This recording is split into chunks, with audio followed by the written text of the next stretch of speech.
कहानी की शुरुआत होती है जब रशिया की एक बड़ी नदी के बीच में दो बोट चलाने वाले एक कार्गो शिप के पास आए। जैसे ही वो मिले, वलेरा ने उनको बताया कि 1 टन से ज्यादा कैवियार यानी मछली के अंडे ट्रांसपोर्ट करने हैं। इतना सुनते ही ओलेग तो खुश हो गया। वो अपने साथी को मनाने लगा कि ये काम ले लेते हैं। उस बूढ़े आदमी ने पहले तो मना कर दिया क्योंकि उसे लगा कि बोट इतना वजन नहीं संभाल पाएगी, लेकिन फिर हार कर उसने ओलेग की बात मान ली। ये काम मिलते ही ओलेग खुशी मनाते हुए थोड़े से मछली के अंडे खाने लगा, लेकिन कुछ ही मिनटों बाद बोट ज्यादा वजन की वजह से टूट गई। ओलेग ने बचाने की बहुत कोशिश की, लेकिन फिर भी सारा सामान नदी में डूब गया। बाद में जब वो दोनों किनारे पर मिले, बूढ़ा आदमी गुस्सा हो गया और ओलेग को मारने लगा क्योंकि ओलेग के लालच ने उसकी बोट बर्बाद कर दी। उसने ओलेग से कहा कि अब नुकसान का पैसा तू भरेगा। तब ओलेग अपनी गलती मानते हुए उसे पार्किंग में ले गया और मजबूरी में अपनी गाड़ी उसे दे दी। अगले दिन ओलेग अपनी गर्लफ्रेंड श्वेता से मिला, जो बैंक में काम करती थी। ओलेग ने कहा कि उसे फिर से लोन लेना पड़ेगा, लेकिन श्वेता ने कहा कि अब तो कोई बैंक उसकी मदद नहीं करने वाला। फिर ओलेग ने अपनी गर्लफ्रेंड से कहा कि बैंक का पैसा चुरा लें,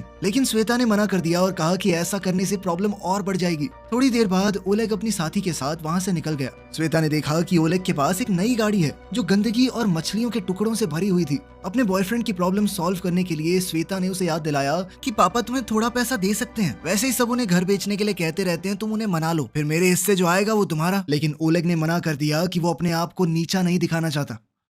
अब कुछ और ऑप्शन नहीं बचा तो दोनों बोरिस के घर गए, जो अपने परिवार के साथ टॉयलेट रिपेयर कर रहा था। वहां ओलेग ने अपने होने वाले ससुर से अकेले बात करनी चाहिए। जैसे ही उसने घर बेचने वाली बात कही, बोरिस गुस्से में आया और पूरे परिवार से झगड़ा करने लगा। तभी एक बड़े से मीटियोराइट के टुकड़े धरती पर गिरने लगे। जब उनका परिवार झगड़ रहा था तो एक टुकड़ा उनके घर पर गिरा और सीधा श्वेता के दादा के ऊपर आया, जिससे वो नीचे गिर गए। ये देखकर सबको लगा कि कोई गोली चला रहा है और वो सब घबरा कर बाहर भागे। बाहर उन्होंने देखा कि अलग अलग जगहों पर मीटियोराइट गिर रहे हैं। फिर उन्हें याद आया कि दादा को भी तो लगा था। वो उसके पास गए और देखा कि वो थोड़ा घायल है, लेकिन अभी जिंदा है। बोरिस ने चेक करके बताया कि ये गोली नहीं, मीटियोराइट है। ये सुन के ओलेग चिल्लाने लगा कि सब लोग जल्दी से खुदाई करो ताकि वो टुकड़ा बेचकर पैसे कमा सके हम। सब लोगों ने मिलकर थोड़ी देर के लिए खोदा, लेकिन फिर वो सब थक गए। लेकिन ओलेग अकेला खोदता रहा और सुबह तक उसने एक बहुत बड़ा मीटियोराइट का टुकड़ा निकाल लिया था। उसने परिवार को बताने का सोचा, लेकिन उसी वक्त पेवेल ने उसे बुलाया। पेवेल ने कहा कि उसकी ताकत खत्म हो रही है, ऐसा लगता है मानो उसका टाइम आ गया हो। ओलेग ने कहा कि रुकिए, मैं एम्बुलेंस बुला रहा हूँ, लेकिन पेवेल ने उसे रोका और कहा कि मैं अपनी जिंदगी में सब कुछ देख चुका हूँ, अब मुझे कुछ और नहीं चाहिए। इसके बाद बूढ़ा आदमी उसके सामने ही चल बसा। ओलेग टेंशन में श्वेता को बताने गया, लेकिन श्वेता ने उसे इग्नोर कर दिया और सोती रही। ओलेग को ये नहीं पता था कि मीटियोराइट अपनी शेप बदल चुका है और अब वो एक जामुनी रंग का लिक्विड बन गया था। ओलेग ने फैसला किया कि वो इंतजार करेगा जब तक पूरा परिवार उठता नहीं। थोड़ी देर बाद वो भी सो गया। फिर टैलिक ने उसे जगाया और कहा कि यहाँ कुछ बहुत गलत हो रहा है। टैलिक ने पूछा श्वेता कहाँ है। जब ओलेग ने बेड देखा तो पता चला कि उसकी गर्लफ्रेंड गायब हो गई थी। वो अपने ससुर के साथ नीचे गया। टैलिक ने बताया कि कुछ मिनटों पहले बोरिस ने गलती से वो लिक्विड गिरा दिया था और उसके बाद से बहुत अजीब चीजें होने लगी हैं। फिर ओलेग ने देखा कि शाशा, परिवार की सबसे छोटी लड़की, अपने हाथों से लोहा तोड़ रही है, जैसे उसके पास 100 हाथियों की ताकत आ गई हो। थोड़ी देर बाद ओलेग ने देखा कि रीटा सीढ़ियों की रेलिंग के पास खड़ी थी और उसे लगा कि शायद श्वेता के साथ कुछ बुरा हुआ है। वो बेडरूम गया, वहाँ उसने श्वेता की आवाज सुनी, लेकिन वो दिख नहीं रही थी। वो कुछ समझ नहीं पाया, पर तभी नीचे से चिल्लाने की आवाज सुनाई दी। वापस नीचे आकर ओलेग ने देखा कि बोरिस एक कमरे का दरवाजा तोड़ने की कोशिश कर रहा है। अंदर से रीटा जोर जोर से चिल्ला रही थी। घबराहट में बोरिस ने जोर से दरवाजा तोड़ा और सबने देखा कि रीटा छत के ऊपर तैर रही थी। वो चाहकर भी नीचे नहीं आ पा रही। सब मिलके रीटा को खींच के डाइनिंग रूम तक ले आए। वहाँ उन्होंने देखा कि श्वेता का आधा शरीर गायब हो गया है। ये देखकर सारा परिवार चिल्लाने लगा। उसी वक्त वो बूढ़ा आदमी जो मरा था, पेवेल, वापस आ गया, जैसे वो दोबारा जिंदा हो गया हो, और ओलेग घबरा गया। इतनी उथल पुथल में सब रीटा के बारे में भूल गए और उसे छोड़ दिया और वो छत के छेद से बाहर निकल गई। वो हवा में उड़ती हुई थोड़ी दूर तक गई, लेकिन उसकी पावर अचानक खत्म हो गई और वो नीचे गिर पड़ी। उसके बाद श्वेता फिर से दिखने लग गई और पेवेल दोबारा जमीन पर गिर गया, मानो वो दूसरी बार मर गया हो। रीटा को बचाने के बाद परिवार अब एक साथ बैठ गया और सोचा कि शायद मीटियोराइट ने उन्हें सुपर पावर्स दे दी हैं। तब उन्होंने देखा कि टैलिक और ओलेग के पास कोई पावर नहीं है। वो समझने की कोशिश करने लगे कि ऐसा क्यों हुआ। इस बीच श्वेता ने फोन करके एम्बुलेंस बुला ली। उस वक्त ओलेग ने देखा कि जैसे ही श्वेता परिवार से दूर गई, सबकी पावर्स खत्म हो गई और साथ ही पेवेल फिर से लुढ़क गया। फैमिली हॉस्पिटल गई। डॉक्टर ने चेक किया और कहा कि सब बिल्कुल नॉर्मली लग रहे हैं। ओलेग ने कहा कि इनके शरीर में रेडिएशन लेवल चेक करो। लेकिन डॉक्टर ने कहा कि हमारा रेडिएशन मीटर ठीक से काम नहीं कर रहा। साथ ही डॉक्टर ने बात बदलते हुए कहा कि विटामिन खाओ, सब ठीक हो जाएगा, विटामिन ही सब कुछ होते हैं। परिवार को समझ आ गया कि कोई उनकी बात पर विश्वास नहीं करने वाला। वो घर वापस आए और अपनी नई सुपर पावर्स के साथ जीना सीखने लगे। डिनर पर सबने सोचा कि उन्हें जादुई शक्तियां क्यों मिली। रीटा ने कहा कि इन शक्तियों का इस्तेमाल करके हम एक बड़ा ही खतरनाक सर्कस बना सकते हैं। ये सुनकर टैलिक गुस्से में आ गया और उसने रीटा का मजाक उड़ाया। रीटा ने उस पर हमला कर दिया और दोनों भाई बहन लड़ने लगे। इस बीच साशा ने अपने दादा की लोहे की छड़ी तोड़ दी। दादा को गुस्सा आ गया और वो उसके पीछे भागने लगे। थोड़ी देर बाद टैलिक ने अपने कुत्तों को खाना खिलाया और रीटा की हरकतों के बारे में अनाप शनाप बोलने लगा। तभी उसका एक कुत्ता उस पर जोर से भौंकने लगा, जिसके बाद उसे पता चला कि वो कुत्तों की हर एक बात को समझ सकता है और उसे समझ आया कि उसकी सुपर पावर ये है कि वो जानवरों से बात कर सकता है। अब खुश होकर टैलिक ने ये नई खोज पूरे परिवार को बता दी। अब ये जानने के लिए कि मीटियोराइड ने उसे क्या ताकत दी है, ओलेग ने जमीन से एक लोहे का टुकड़ा उठाया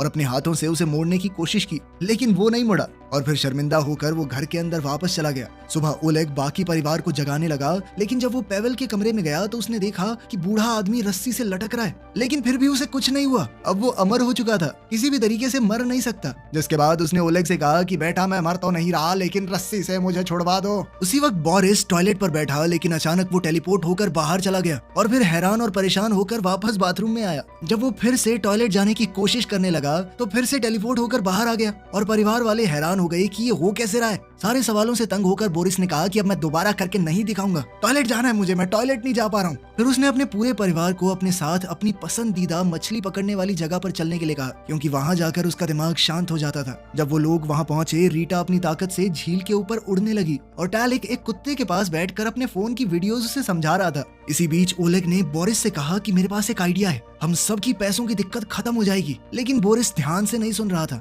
वो तो बस टेलीपोर्ट होने की ट्रेनिंग करने में लगा हुआ था। ओलेग ने समझाया कि हम श्वेता के गायब होने की ताकत का इस्तेमाल करके बैंक के करीब $3 मिलियन चुरा सकते हैं, ताकि उनके पास पैसा आ जाए और वो अपनी मर्जी से जिंदगी जी सकें।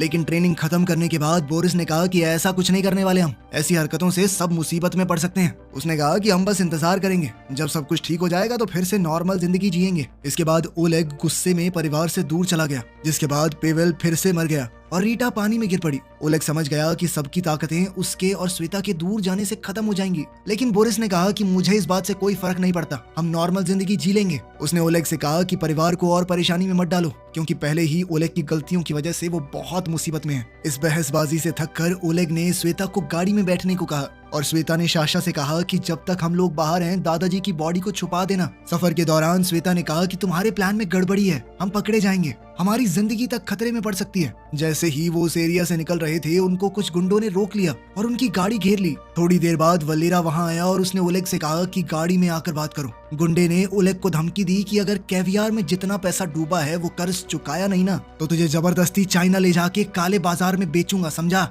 ये सुनकर ओलेग बहुत डर गया। वो रोड के किनारे खड़ा होकर सोचने लगा कि अब क्या करे। उधर श्वेता ने भी वलेरा की बात सुन ली थी, तो उसने ओलेग को गले लगाया और कहा कि मैं बैंक में चोरी का प्लान पूरा करूंगी, तुम चिंता मत करो, हम कर लेंगे सब ठीक। फिर उन्होंने बैठकर पूरा चोरी का प्लान बनाया।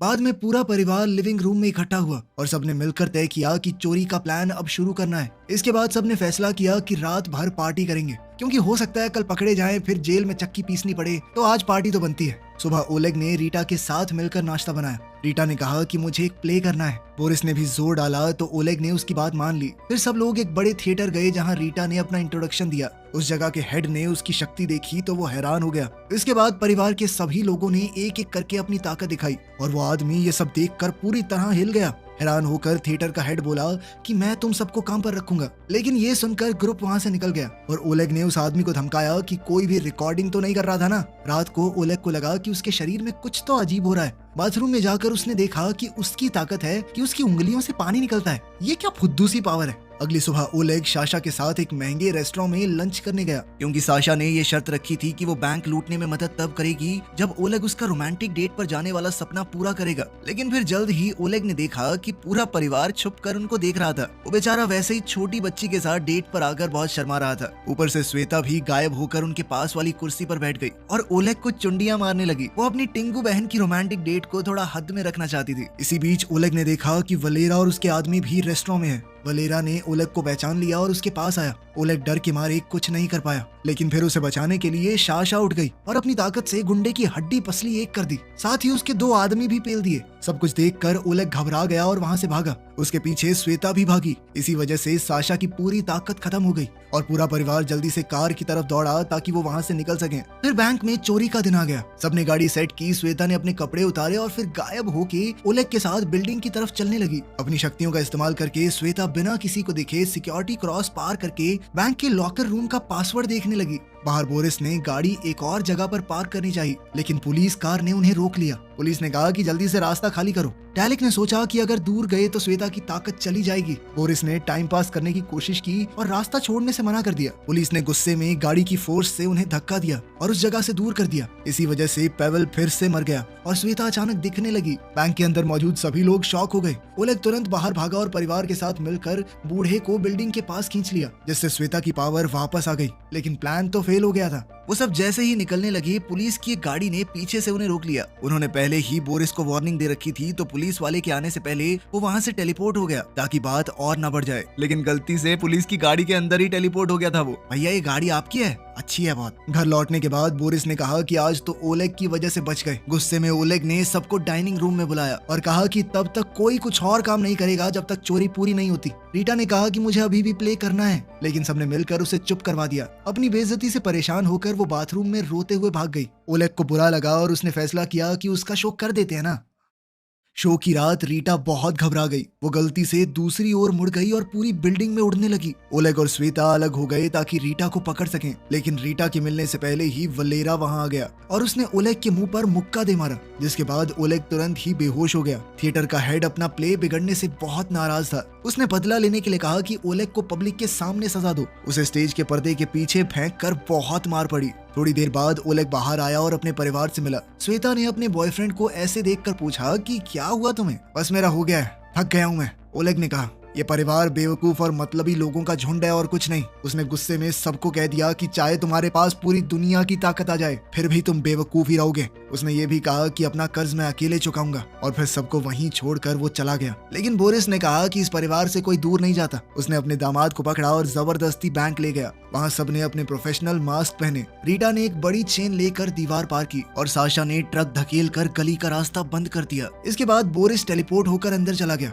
जबकि श्वेता ऊपर से कूद कर तिजोरी वाले कमरे तक पहुंच गई। उसने कल देखा हुआ पासवर्ड इस्तेमाल करके तिजोरी को खोल दिया। बाहर कुछ बूढ़े शराबियों ने इन लोगों को देख लिया। जब बाकी सबका ध्यान नहीं था तो पेवल ने थोड़ा पेट्रोल पिया और सिगरेट जलाई, जिससे आग का धुआं निकला। ये देखकर तो बुढ़े हिल गए। उस वक्त रीटा साशा को अंदर ले गई और उसने पूरा सेफ ही बाहर फेंक दिया। उन सब ने अपनी गाड़ी के ट्रंक में पैसा भरा और टैलिक ने अपने कुत्ते पुलिस को रोकने के लिए भेज दिए। चोरी खत्म होते ही परिवार वहां से भाग गया। पेवल ने कुछ पैसे गरीबों की तरफ फेंके और पुलिस ने चोर समझ के उन लोगों को ही पकड़ लिया। कुछ घंटों बाद सब लोग शहर की ऊंचाई पर गए और करोड़पति बनने की खुशी मनाने लगे। लेकिन ये खुशी ज्यादा देर नहीं टिकी, क्योंकि पेवल ने अपना अंतिम फैसला सुना दिया। उसने अपने परिवार को अलविदा कहा और अपनी मौत के लिए जगह चुनी। पूरा परिवार आंसुओं के साथ उसे अलविदा कहकर वहां से निकल गया। गाड़ी चलाते वक्त रीटा ने देखा कि दादाजी गिर गए। उसने कहा पापा वापस चलो, लेकिन एक बार फिर से अपनी जान बचने से पेवल गुस्सा हो गया और उसने सबको कहा कि जल्दी से यहाँ से चले जाओ, तुम सब पागल हो क्या, परेशान कर रहे हो यार, बूढ़ा आदमी चैन से मर भी नहीं सकता। और इसने आइडिया दिया कि हम एक बड़ा सा घर खरीद के सब साथ में रहेंगे, लेकिन सबने कहा कि पैसा बांट लो, ठीक है, सबके अपने प्लान है। बोरिस ये सोचकर उदास हो गया कि कोई उसके साथ नहीं रहना चाहता। तब पेवल ने कहा कि देखो मैंने पुलिस को बुला दिया है, अगर जल्दी से यहाँ से नहीं गए ना तुम लोग तो सबके सब फंसोगे, जेल में रहोगे तुम, समझे। रास्ते में श्वेता ने ओलेग से कहा कि अब मैं तुम्हारे साथ नहीं रहना चाहती। उसने पैसे ओलेग को देकर गाड़ी से निकलने को कहा। वो अभी भी ओलेग की बातों से बहुत दुखी थी जो उसने पिछली रात कही थी, और वो तो उसे छोड़कर हमेशा के लिए जाने भी वाला था। ओलेग गुस्से में अपना हिस्सा लेकर निकल गया। उसने वो पैसे वलेरा का कर्ज चुकाने में लगाए और उससे सुलह कर ली। फिर उसने ये देश छोड़ने का प्लान बनाया। एयरपोर्ट पर ओलेग ने न्यूज पर देखा कि श्वेता और उसका परिवार पकड़ा गया, क्योंकि वो पेवल के शरीर को वापस लेने गए थे। पूरे परिवार की बुरी हालत देखकर ओलेग को अफसोस हुआ कि उसने उन्हें छोड़ दिया। उसने फैसला किया कि वो पेवल के साथ मिलकर उन्हें बचाएगा। जैसे ही वो कोर्ट में घुसे, सबकी पावर्स वापस आ गई। पेवल फिर से जिंदा हो गया और गुस्से में सबके ऊपर हमला करने लगा। बोरिस टेलीपोर्ट होके गार्ड को रोकने लगा। साशा ने अपने भाई बहनों को जेल से आजाद किया और सबने अपनी ताकतों का इस्तेमाल करके पुलिस के छक्के छुड़ा दिए। अब परिवार फिर से इकट्ठा हो गया था, लेकिन बाहर निकलते ही उन्हें पुलिस ने हर तरफ से घेर लिया। तब रीटा ने उड़कर गार्ड्स का ध्यान भटकाया, जिससे सभी एक गाड़ी में बैठ गए और रीटा भी उनके साथ ही चली गई। शहर की पूरी पुलिस अब उनके पीछे लग गई थी।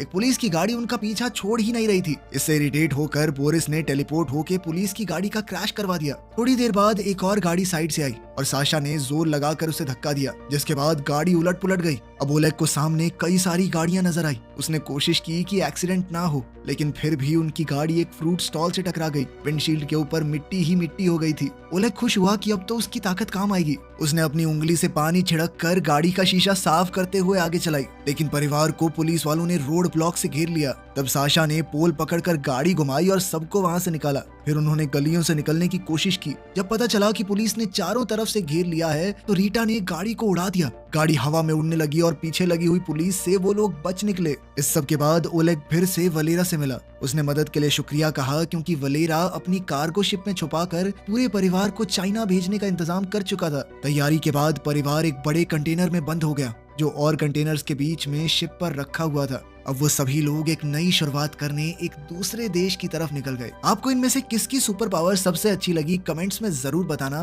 मिलते हैं अगली वीडियो में।